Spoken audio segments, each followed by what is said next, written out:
santo hay que ser feliz.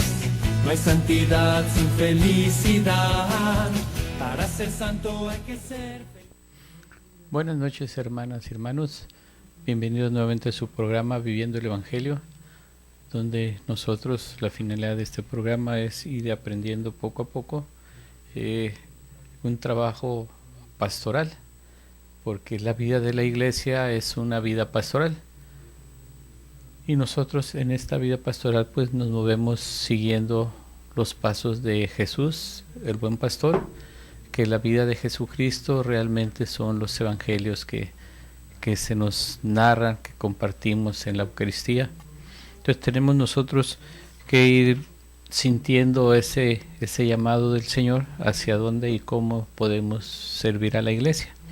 Entonces les compartía la semana pasada un poco lo que es el querigma, y providencialmente podemos nosotros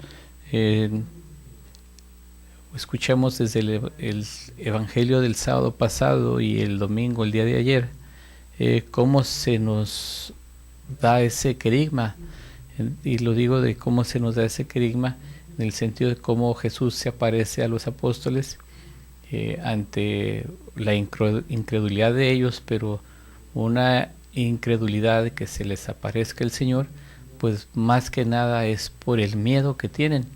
Realmente estaban escondidos, pensando, me imagino yo, si al Señor, al Maestro, con todos sus signos maravillosos, milagros, pues lo crucificaron, nosotros, ¿qué nos puede pasar o qué nos va a pasar? Entonces los discípulos pues estaban escondidos, viviendo, eran presas de un miedo.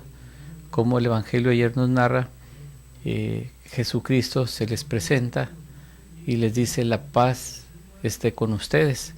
Pues quienes en un momento dado sentimos miedo, pues podemos pensar que qué nos está pasando, qué es a lo que tenemos miedo, y somos prisioneros. Precisamente estamos viviendo en un temor, y como Jesucristo se aparece a los discípulos y les dice: la paz sea con ustedes, de tal manera que cuando uno siente una paz, realmente hay una paz espiritual, podemos tener esa tranquilidad, esa apertura hacia nuestra realidad, en función de tener una vida de trascendencia, que nosotros, todo bautizado, está llamado a participar del reino de Dios. Entonces, en este sentido, nosotros tenemos, así como los apóstoles hace 2000 años, viviendo la Eucaristía, poniendo mucha atención en la palabra de Dios que se proclama, pues nosotros ya también hemos recibido el querigma como bautizados. Desde el momento del bautismo, pues somos hijos de Dios, somos vocacionados, venimos de Dios Padre que nos da la vida, y estamos llamados a regresar a la casa del Padre. Entonces, el querigma pues es escuchar la palabra de Dios, hacia dónde nos llama el Señor, qué trabajo podemos y debemos desempeñar, siempre a la luz del Evangelio, pensando básicamente en qué es lo que el Señor quiere de nosotros, hacia dónde nos llama, y que nosotros seamos dóciles al llamado del Señor, y también dóciles a la acción del Espíritu Santo entre nosotros, porque recordemos el Evangelio también, ya en la parte final de lo que se nos proclamó el día de ayer, les decía a los discípulos: vayan por todo el mundo a predicar el reino de Dios. Y también lo dice: a perdonar los pecados, a quienes se les perdonen les quedarán sin perdonar, y a los que se les retenga se les quedarán sin perdonar. Ahí más bien dice quedan retenidos. En este sentido, quedan retenidos hasta que la persona realmente sienta un arrepentimiento, un dolor de haber ofendido a Dios, pues se va a acercar a la reconciliación, porque el primer momento en el que nosotros queremos acercarnos a la confesión, al sacramento de la reconciliación, pues es primero reconocernos pecadores, que hemos ofendido a Dios a través de nuestros pensamientos, palabras, acciones, incluso las omisiones. Entonces tenemos que experimentar esa presencia de Dios que nos invita a reconocernos pecadores, algo que también les quiero compartir en este programa, como en la lectura o la proclamación del Evangelio el día de hoy lunes, se acerca Nicodemo, un señor conocedor de las Escrituras, y que le pregunta a Jesús qué debo hacer para entrar al reino de los cielos, y que él menciona que tiene que nacer, el que no nace del Espíritu no es del Espíritu. Entonces sí les quiero compartir, dando una continuidad a lo que les he compartido del libro de Teología Práctica, Teoría y Praxis de la Acción Pastoral de Jesucristo. El autor es Casiano Floristán. ¿Qué es el bautismo cristiano? Algo que precisamente el día de hoy Jesucristo invita a Nicodemo realmente a bautizarse, y que pues se nos habla también no solo de un bautismo de agua, de purificación del cuerpo, sino un bautismo de sangre, que a través de la sangre de Cristo derramada en la cruz, pues hemos recibido esa manifestación gloriosa del amor de Dios por nosotros a través de la misericordia, que también el día domingo, el día de ayer, como segundo domingo de Pascua, también hacíamos memoria del domingo de la Divina Misericordia, una celebración de la Divina Misericordia que fue instituida por San Juan Pablo II por inspiración de Sor Faustina Kowalska. Entonces es algo muy interesante, algo que tenemos que tener nosotros una gratuidad. Nosotros lo hemos recibido y gratuitamente lo debemos de transmitir, lo debemos de dar en esta fe que nosotros profesamos, toda esta serie de conocimientos, de poder ir a quienes puedan tener este interés de ir avanzando, de ir madurando en la fe, pues podamos nosotros compartir algo. Entonces les puedo comentar en cuanto al bautismo cristiano, se los voy a leer textualmente y poder nosotros, cada uno en su casa, hacer una reflexión y qué es lo que Dios nos invita como bautizados. Dice: los convertidos por la predicación apostólica que aceptan la palabra son agregados a la comunidad por un baño de inmersión denominado bautismo. Esto lo escuchamos en Hechos capítulo 2 versículos 41.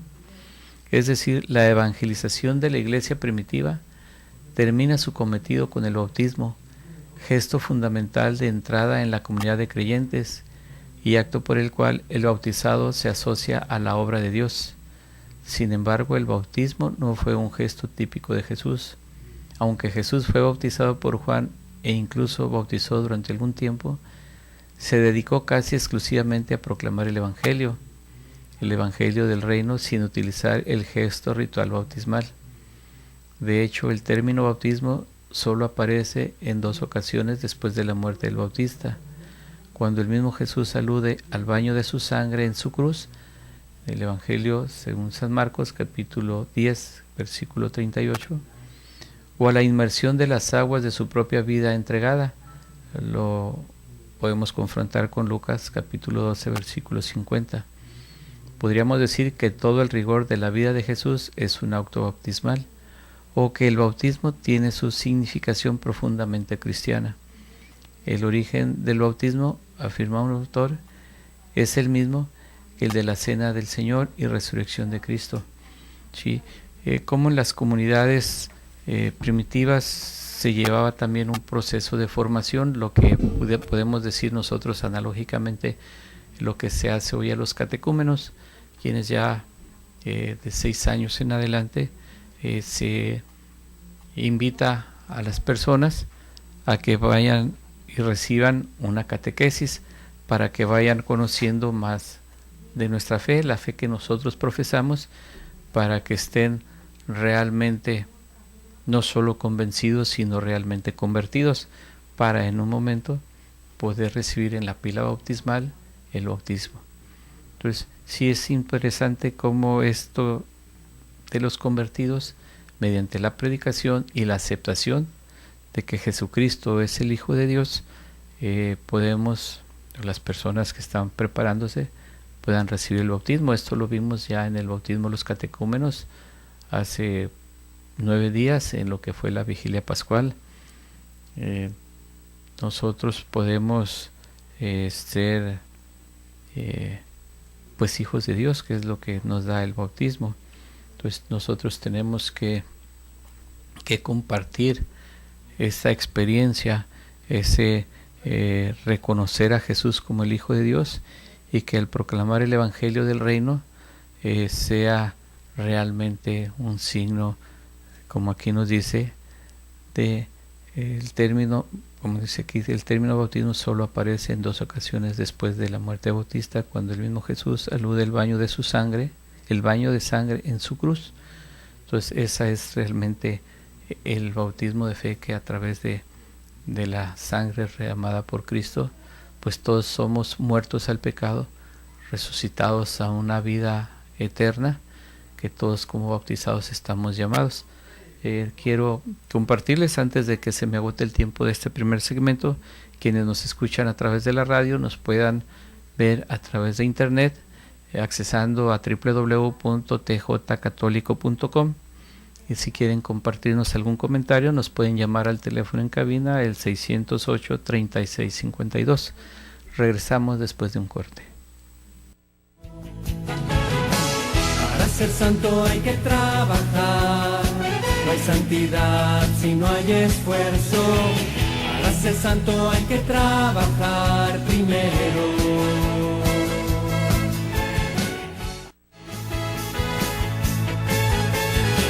Para ser santo hay que dar amor, no hay santidad si no hay amor. Para ser santo hay que dar mucho amor primero. Buenas noches, hermanos y hermanos. Regresamos a su programa Viviendo el Evangelio, donde, como les he estado comentando, haciendo comentarios referentes al bautismo y a la proclamación del Evangelio para instaurar el reino de Dios aquí entre nosotros. Algo que les quiero compartir, estando en sintonía con esto que les he compartido, lo que es el querigma, que lo comentaba en el programa anterior, y lo que es ahora cuando Jesús, a través del Evangelio que hemos escuchado desde el sábado pasado y ayer domingo, donde dice a los apóstoles: vayan por todo el mundo y prediquen el Evangelio. Les voy a compartir de la exhortación apostólica del Santo Padre Francisco, la alegría del Evangelio. Podemos ver en el capítulo 4 los numerales del 160 al 162, como el Santo Padre, el Papa Francisco, nos invita a una nueva evangelización para la profundización del querigma. Bien, el numeral 160 nos dice: el envío misionero del Señor incluye el llamado al crecimiento de la fe, cuando indica: enseñándoles a observar todo lo que os he mandado. Mateo 28, versículo 20. Así queda claro que el primer anuncio debe provocar también un camino de formación y de maduración. La evangelización también busca el crecimiento, que implica tomarse muy en serio a cada persona y el proyecto que Dios tiene sobre ella. Cada ser humano necesita más y más a Cristo, y la evangelización no debería consentir que alguien se conforme con poco, sino que pueda decir plenamente: ya no vivo yo, sino que Cristo vive en mí. Lo leemos en Gálatas capítulo 2, versículo 20. El numeral 161 nos dice: no sería correcto interpretar este llamado al crecimiento exclusiva o prioritariamente como una formación doctrinal. Se trata de observar lo que el Señor nos ha indicado como respuesta a su amor, donde se destaca, junto con todas las virtudes, aquel mandamiento nuevo que es el primero, el más grande, el que mejor nos identifica como discípulos. Este es mi mandamiento, que os améis unos a otros como yo os he amado. Juan capítulo 15, la carta a San Juan, capítulo 15, versículo 12. Es evidente que cuando los autores del Nuevo Testamento quieren reducir a una última síntesis a lo más esencial, el mensaje moral cristiano nos presenta la exigencia ineludible del amor al prójimo. Quien ama al prójimo ya ha cumplido la ley. De modo que amar es cumplir la ley entera. Romanos 13, del 8 al 10. Así San Pablo, para quien el precepto del amor no solo resume la ley, sino que constituye su corazón y razón de ser, toda la ley alcanza su plenitud en este solo precepto: amarás a tu prójimo como a ti mismo. Y presenta a sus comunidades la vida cristiana como un camino de crecimiento en el amor. Que el Señor os haga progresar y sobreabundar en el amor de unos con otros y en el amor para con todos. También Santiago exhorta a los cristianos a cumplir la ley real según la Escritura: amarás a tu prójimo como a ti mismo, para no fallar en ningún precepto. Antes hago aquí una pequeña pausa. En la segunda lectura del día de ayer, pues precisamente leíamos la carta del apóstol San Juan, donde como se nos habla y nos dice: este es mi mandamiento, que os améis unos a otros como yo os he amado. Entonces es muy importante que toda nuestra experiencia de formación, de compartir, debe de partir de esa experiencia del amor de Dios, y ese amor de Dios manifestado en que Cristo nos amó a tal grado que murió en la cruz por nosotros. Entonces tenemos nosotros realmente vivir como verdaderos cristianos, laicos comprometidos, en irnos formando en la medida de nuestras posibilidades, de nuestros tiempos, que el trabajo nos lo permita, el que la familia acceda un poco a, puedo decir que mi familia en lo particular comparte un tiempo de mi persona, al permitir que yo pueda estar aquí en este programa compartiendo con ustedes un poco toda esta enseñanza que yo he ido adquiriendo, y que lo podamos compartir y poder irlo transmitiendo en nuestras familias, en nuestros trabajos, en la escuela, donde se desenvuelva cada una de aquellas personas que nos ven a través del internet y que nos escuchan a través de la radio. Nosotros realmente tenemos el compromiso de progresar, de ir trabajando, de ir mejorando, de ir conociendo, teniendo un amplio conocimiento, no en función de meramente como una ciencia, sino irnos adentrando poco a poco en el Evangelio, que lo vamos a nosotros a vivir plenamente, testimoniándolo, siendo coherentes entre lo que yo digo, estoy aquí ahorita en Koinonía, y lo que yo vivo fuera de Koinonía, fuera de la iglesia, donde también tengo mi apostolado, mi familia. Entonces tenemos que ser testigos del amor de Dios. Entonces tenemos nosotros, los invito a que en la medida de sus posibilidades compartan esta experiencia y este llamado que nos hace el Santo Padre hacia una nueva evangelización para la profundización del querigma. Les concluyo con el numeral 162, esta parte donde nos dice: por otra parte, este camino de respuesta y de crecimiento está siempre precedido por el don, porque lo antecede aquel otro pedido del Señor, bautizándolos en el nombre, ya lo leemos en el nombre del Padre, del Hijo y del Espíritu Santo, que es en Mateo, el Evangelio de San Mateo, capítulo 28, versículo 19, y la afiliación que el Padre regala gratuitamente y la iniciativa del don de su gracia, en Efesios capítulo 2, versículos del 8 al 9, y la primera carta a los Corintios, capítulo 4, versículo 7, son la condición de posibilidad y de santificación constante que agrada a Dios y le da gloria. Se trata de dejarse transformar en Cristo por una progresiva vida según el Espíritu. Esto lo leemos en Romanos, capítulo 8, versículo 5. A quienes nos escuchan a través de la radio, nos ven en internet, y les estoy compartiendo las citas bíblicas de los documentos del Santo Padre, podemos nosotros darle una leída, y quizás tal vez 2 o 3 podamos, incluso me atrevo a decirlos, hacer una lección divina, de tal manera que podamos nosotros en un primer momento hacer una oración pidiendo Espíritu Santo para que nos ilumine, que podamos estar atentos a lo que Dios nos habla en este momento, que tengamos esa docilidad. Entonces poder en un primer momento escuchar, leer la palabra de Dios, hacer una pequeña meditación, volverla a leer, y después de eso, después de escucharla 2 veces, de reflexionar, podamos meditarla, qué es lo que Dios me llama, y que podamos compartirla. Si lo hacemos en familia, pues se puede hacer ese compartir a qué llama cada uno de nosotros. Si se hace en comunidad, en un grupo apostólico, movimiento laical, pues vamos a ir enriqueciéndonos de tal manera que nuestro trabajo pastoral que estemos desempeñando realmente sea a la luz del Evangelio, porque si no seguimos a Jesucristo, el buen pastor, como modelo de vida a seguir, pues podemos ser muy inteligentes, muy perceptivos a la palabra de Dios, pero que lo veamos realmente como mero conocimiento, un cierto hedonismo, y que puede rayar a la soberbia, que pueda uno entonces buscar esa vanagloria de recibir un reconocimiento de conocedor de la palabra de Dios y de tantas cosas que se les puede o se nos puede decir, y que también es una tentación para todos nosotros, que andemos buscando nosotros el reconocimiento, como acabo de decir, y pues no va a tener sentido,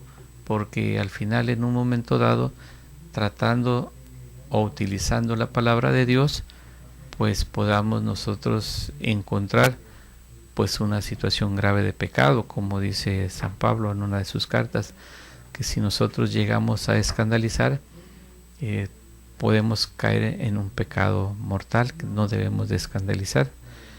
Entonces, retomando nuevamente esta temática del bautismo, que es lo que nos ofrece Dios a través del bautismo, pues una primer gracia que recibimos a través del bautismo, pues es el perdón de los pecados.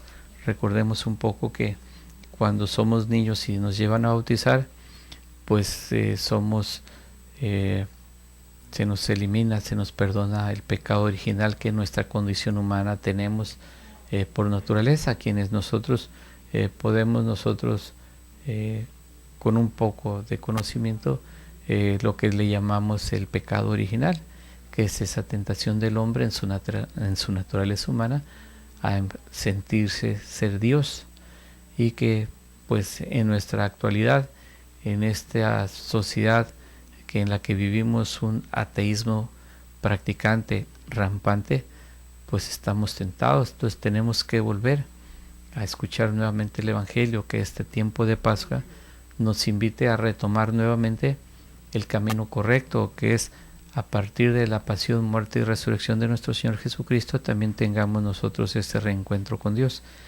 El tiempo se nos termina de este segundo segmento, pero al regresar voy a compartir un poco lo que es el perdón de los pecados, leerles algunos numerales más de la alegría del Evangelio, del documento de la exhortación apostólica del Santo Padre. Regresamos después de un corte. Para ser santo hay que trabajar, no hay santidad si no hay esfuerzo. Para ser santo hay que trabajar primero.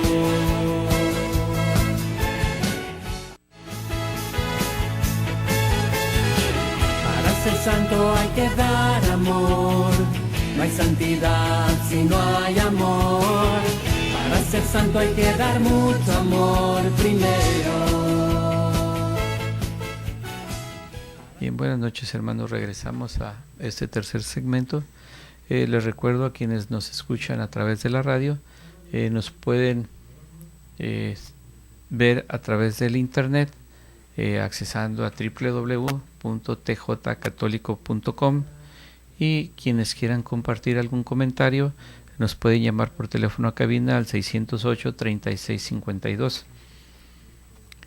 Bien, como les comentaba casi al concluir el segmento anterior, qué es lo que nos da en un primer momento, qué gracia recibimos mediante el bautismo, que es el perdón de los pecados. Entonces, les leo brevemente para que podamos nosotros hacer una pequeña reflexión. Dice: el perdón de los pecados que el bautismo confiere, afirma un autor, es una afirmación que puede seguirse a lo largo de todos los escritos del cristianismo primitivo y que lleva a que el perdón de los pecados sea expresión consagrada en el mensaje bautismal. Sin embargo, el perdón de los pecados en la iglesia primitiva no se reduce al bautismo, como puede advertirse en la primera carta de San Juan. De hecho, el perdón tiene una importancia capital en los evangelios, como se desprende de varias escenas significativas: Zaqueo, la adúltera, la prostituta en casa de Simón, el hijo pródigo. En realidad, la metanoia o conversión pertenece al mensaje central de Jesús y de todo el Nuevo Testamento. Ya en el comienzo de los Hechos, capítulo 2, versículos 36 al 38, la predicación de Pedro concluye con el arrepentimiento, el bautismo y el perdón de los pecados. Esta narración que se nos da a través de Hechos de los Apóstoles, si no me equivoco, hace precisamente 8 días, se nos narra cómo San Pedro empieza a predicar, y es una acción que inquieta mucho a los fariseos, como los discípulos, una vez que se les apareció Jesucristo, salen de esa prisión del miedo y empiezan a predicar de Jesús, teniendo ya esa manifestación gloriosa de Jesucristo resucitado. Pues ese es el valor enorme que tienen para poder salir a predicar y decir que realmente Jesucristo es el Mesías, el Hijo de Dios.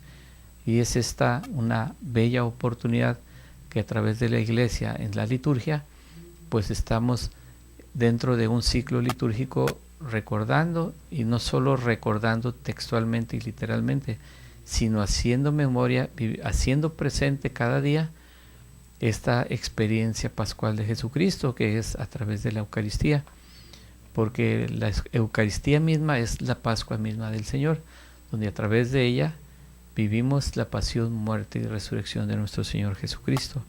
Entonces, los apóstoles, pues en esa regreso al origen de este comentario, cómo ellos son enviados por Jesús, que también, recordemos, les sopla transmitiendo el Espíritu Santo, y cómo tienen ellos esa energía capaz de transmitir y compartir la experiencia de Jesús resucitado, de tal manera que pues ellos fueron hechos prisioneros, fueron golpeados, porque Pedro y Juan, cuando iban llegando al templo, la puerta la hermosa, si nos relata Hechos de los Apóstoles, vieron a un paralítico, en el que el paralítico voltea, los mira, pretendiendo conseguir algo de ellos, y que Pedro y Juan lo miran, tienen compasión de él, y Pedro le dice: no tengo oro ni plata ni nada que darte,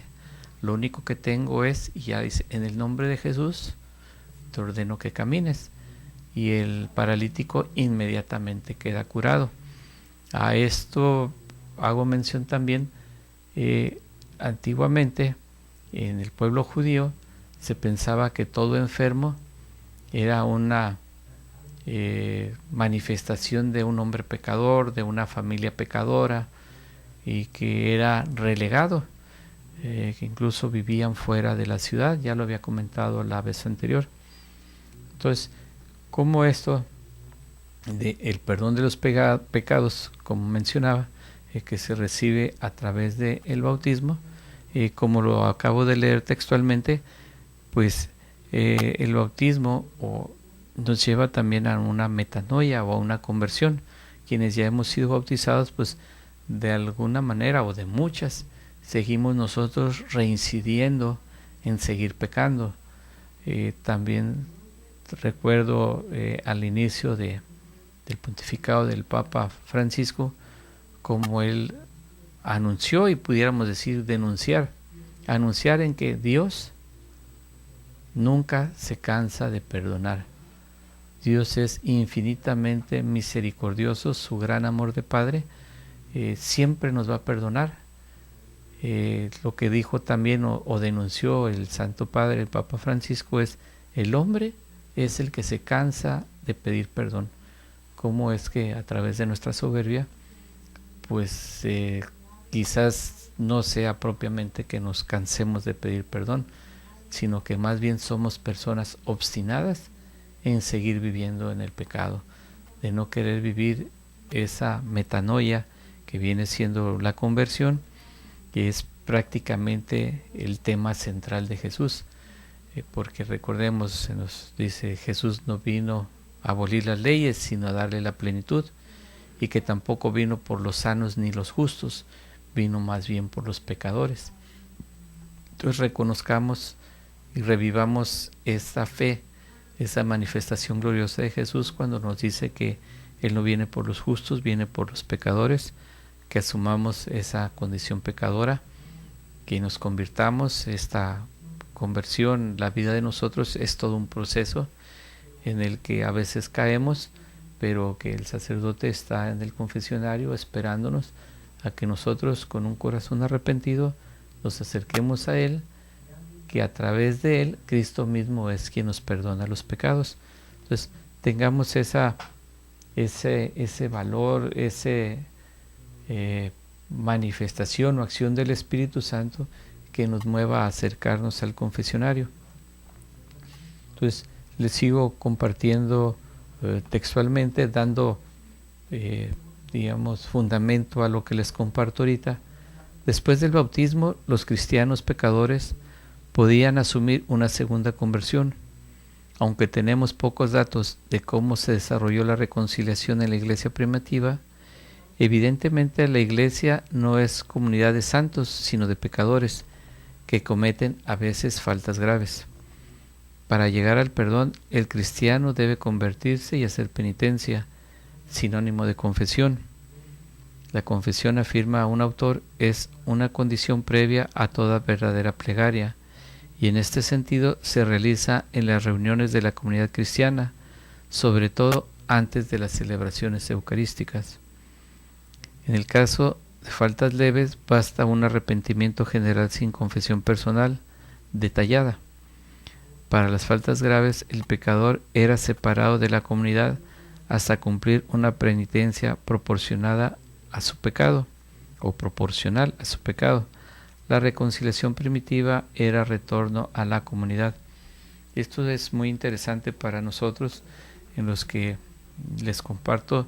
Hay ocasiones en que las personas dicen: ¿cómo me voy a acercar a decirle mis pecados a un hombre que es más pecador que yo? Y que es rayar en una soberbia, es tentar también ante el Espíritu Santo, porque es el mismo Espíritu Santo que nos hace reconocernos pecadores, y que el sacerdote, a través de la imposición de manos del obispo y la acción del Espíritu Santo, se convierte en otro Cristo, quien es quien realmente nos perdona los pecados. El sacerdote nos da la absolución, es Cristo mismo quien nos perdona los pecados. Se nos da una penitencia por cumplir, y que es una penitencia, valga que lo diga de esta manera, pues es una penitencia, por más fuerte que fuera, que dijera reza 10 rosarios, vea 10 misas, por el perdón de nuestras faltas, el saber reconciliados con Dios, que Dios realmente vuelve a abrazarnos, a cobijarnos en ese amor tan grande de Padre, y que estamos despreciando por 10 Padres Nuestros, 10 rosarios, por una penitencia que no es como la que yo les acabo de narrar ahorita, de cómo en la iglesia primitiva los cristianos bautizados, pero que cometían pecados, eran separados de la comunidad, que tenían que vivir. Se los leo nuevamente: para las faltas graves, el pecador era separado de la comunidad hasta cumplir una penitencia proporcionada o proporcional a su pecado.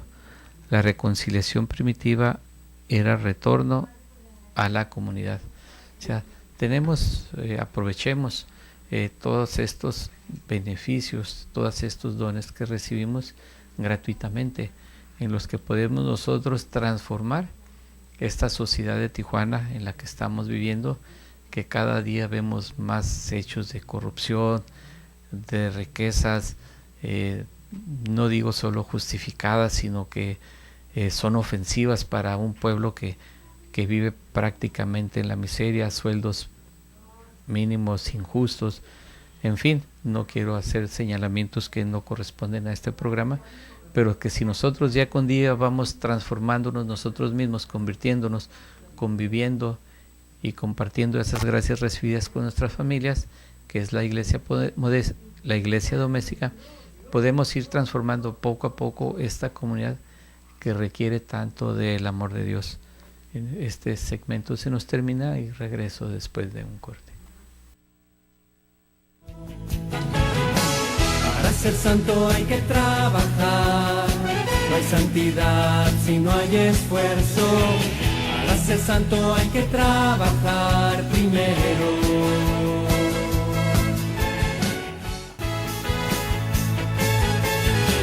Para ser santo hay que dar amor, no hay santidad si no hay amor. Para ser santo hay que dar amor. Regresamos, hermanos y hermanas, a este cuarto y último segmento en el que estamos compartiendo esta alegría del Evangelio, cómo a través de las Sagradas Escrituras, propiamente el Evangelio, se nos puede estar dando un itinerario de vida en el que quiero compartirles también unos 3 últimos numerales de la exhortación apostólica del Santo Padre. Les había comentado ya un poco referente a lo que es el bautismo, el perdón de los pecados. Antes de comentarles sobre lo que es la unción de los enfermos, que también lo escuchamos, lo podemos leer en la carta del apóstol Santiago. Pero para concluir este punto del querigma, e ir cerrando pequeños círculos o comentarios, explicaciones que les doy para lo que es el querigma y la mistagogía. Dice: la educación y la catequesis están al servicio de este crecimiento. Ya contamos con varios textos magisteriales y subsidios sobre la catequesis ofrecidas por la Santa Sede y por diversos episcopados.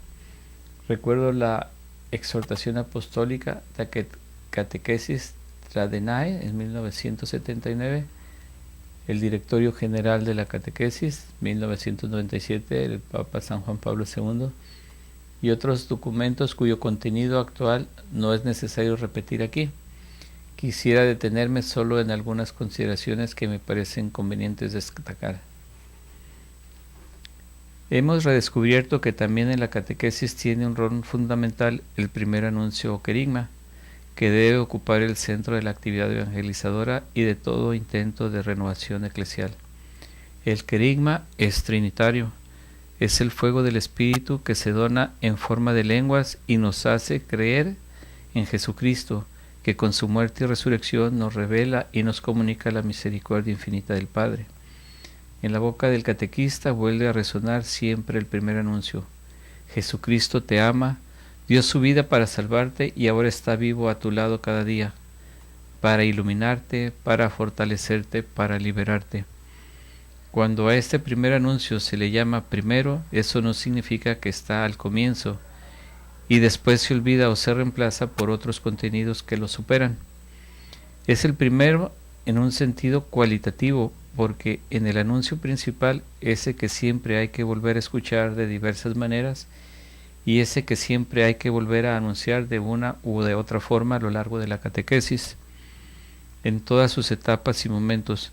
Por ello también el sacerdote, como la Iglesia, debe crecer en la conciencia de su permanente necesidad de ser evangelizados. Esto realmente fundamenta todo lo que les he dicho, en función de que tenemos que vivir en una formación permanente, que el querigma siempre es vigente, que ese primer querigma que aquí menciona el Santo Padre, no va en función de orden, sino como aquí lo dice, en un sentido cualitativo. Entonces, siempre el testimoniar, el evangelizar, tiene que ser tarea fundamental de cada uno de nosotros.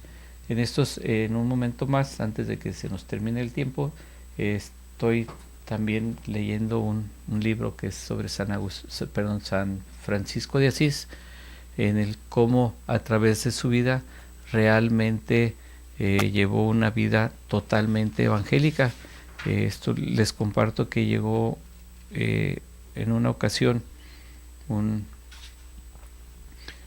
hermano de él, un franciscano, y San Francisco lo invita, dice, vamos a evangelizar, y salen del monasterio, todo el día regresan, y les dijo el hermano que cuando iban a evangelizar, porque estuvieron todo el día afuera, pero pues en realidad no dijeron nada, no anunciaron, no hubo una actividad, una acción textual. Entonces San Francisco siempre decía, hay que salir a evangelizar y si es necesario utilizar palabras. Pero es que más que nada en esa actitud, en ese amor a Jesucristo, como San Francisco, incluso sin palabras, podía él evangelizar. Bien, les voy a compartir, esto es de los escritos de San Agustín. Esto lo pueden conseguir en alguna librería, las Paulinas o algo, es lo que le llamamos la BAC, pero son los escritos biográficos y documentos de San Francisco de Asís. Y en su capítulo 9, donde dice la perfección de la santa humildad y obediencia en él y en los hermanos, aquí nos narran una experiencia, cómo se desprendió hasta de sus compañeros, no queriendo tener compañero especial. En otra ocasión puso a disposición de su vicario todos sus compañeros diciendo, no quiero aparecer singular, disfrutando de la prerrogativa de poder elegir un compañero especial, sino que los hermanos me acompañen de un lugar a otro, como el Señor les inspire. Y añadió, he visto un ciego que no tenía para guiar de su camino más que un perrito, y yo no quiero ser mejor condición. Tuvo siempre por su mayor gloria que rechazaba toda clase de singularidad y de jactancia. Moraba en él la virtud de Cristo. Entonces él allí no pretendió, él sentía que esclavizaba hacia él al hermano que lo acompañaba. Entonces es algo que tenemos nosotros que también testimoniar, que a veces no queremos salir a evangelizar, a hacer algún trabajo, si no es acompañado de alguien. Yo creo que también en esa no soledad, pero en ese actuar solos, no demerita una buena labor apostólica. Entonces tenemos nosotros que tener esa actitud siempre, buscando esa inspiración del Espíritu Santo que nazca en nosotros para que podamos nosotros dar ese testimonio de vida, ¿no? Por eso dice aquí, lo releo nuevamente, no quiero aparecer singular disfrutando de la prerrogativa de poder elegir un compañero especial, sino que los hermanos me acompañen de un lugar a otro como el Señor les inspire. Realmente cuando todo trabajo viene de Dios, debe de nacer de esa inspiración que se nos da a través del Espíritu Santo. Bien, el tiempo se nos va rápidamente. Compartirles un poquito de lo que hacían los apóstoles en la iglesia primitiva, lo que era la unción de los enfermos. Dice, en el Nuevo Testamento ocupa un lugar relevante la enfermedad, signo de un poder enemigo que se opone al reinado de Dios. De ahí la lucha de Jesús contra las enfermedades. Al perdonar a los enfermos rompe Jesús la nefasta dependencia entre pecado y enfermedad, y por medio de la expulsión de los demonios y de las curaciones inicia el comienzo del reinado de Dios.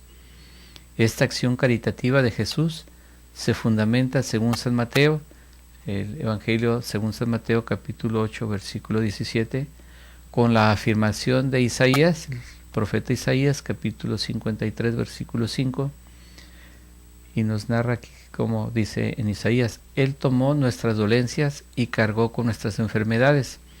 Frente al pecado y enfermedad, desgracias básicas humanas, Jesús propone la conversión y la curación. De este modo llega la salvación de Dios por medio de su reino.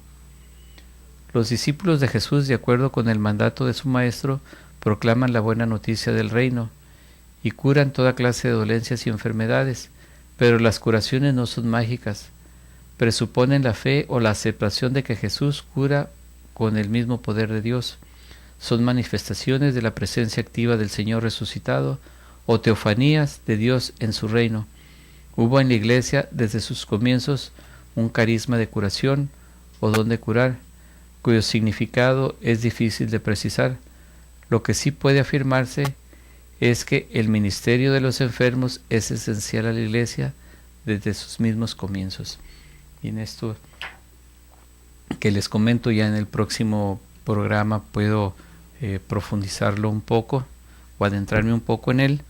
El tiempo prácticamente se nos agota, pero sí poder hacer una mención de cómo nosotros a veces cometemos un pecado de omisión al no asistir o visitar a un enfermo, que realmente debemos de ver en él a la misma persona de Cristo, recordando un poco el Evangelio de según San Mateo, donde nos narran las obras de misericordia, y en el momento en que dice: estuve enfermo y me visitaste. De esta manera creo que si nosotros vamos viviendo en ese amor misericordioso de Dios que se nos da a nosotros, compartirlo también con nuestros enfermos. Pues ya el tiempo prácticamente se nos acabó. No me resta más que agradecerles el que nos sigan acompañando, que sigan viviendo esta cincuentena pascual, realmente viviendo esa fuerza sanadora del Espíritu Santo, en la que el amor del Padre a través de su Hijo Jesucristo se nos ha derramado a todos y cada uno de nosotros. Nos vemos y escuchamos la próxima semana. Dios los bendiga, que pasen una bendecida noche. Hasta la próxima. Para ser santo hay que trabajar y jugar todo a su tiempo, y darse tiempo para orar y cantar, y darse tiempo para amar, y darse tiempo para estar enamorado y loco por Dios.